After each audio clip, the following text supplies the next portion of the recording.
So hi! Welcome and welcome back to my YouTube channel, and for today's tutorial, ituturo ko sa inyo kung paano nga ba i-turn on ang two-factor authentication sa ating TEMU account. But first, kindly subscribe to my channel and don't forget to hit the subscribe button and the bell to notify you for my new updates. And if you want to learn more, just keep on watching and let's start. So ayan guys, for today's video, i-open lang natin ang ating TEMU account or yung ating TEMU app.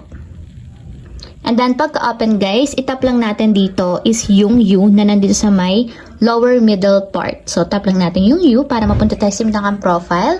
And then, after nyan, tap naman natin dito is yung settings button. So, tap lang natin.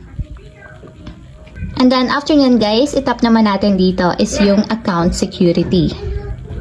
So, dito naman sa account security is hanapin nyo lang dito yung two-factor authentication. So, kung makikita nyo naman guys, naka-off siya. So, ang gagawin natin para ma-turn on is itap natin yung turn on na nandito sa right side.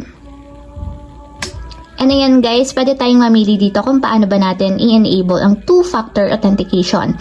So, pwede siya through phone number or pwede naman siya sa authenticator app. So, ito na lang piliin natin guys, yung phone number para mas madali. So, that naka-enable is yung phone number and then tap natin yung continue.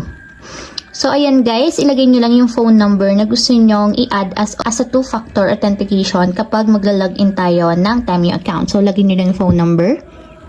So, after nyo may lagay yung phone number, tap nyo lang yung submit. So, may magsasend na OTP code or verification code dun sa mobile number na nilagay natin. So, yung OTP code is ilalagay lang natin dito sa blank boxes. So, lagay lang natin.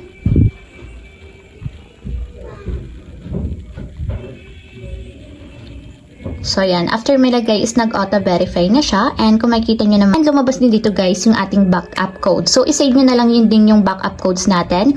I-copy nyo yung codes, then isave nyo sa note ninyo. So, tap na natin yung done. And ayan guys, kung makita nyo, naka-on na yung aking two-factor authentication. So, kada sign-in natin is may magsasend na code dun sa ating mobile number. So, ayun lang guys, gano'n lang kasimple kung paano nga ba i-turn on ang two-factor authentication sa ating TEMU account. If you have a question, kindly comment down below and don't forget to hit the subscribe button and the bell to notify you for my new updates. And thank you for watching!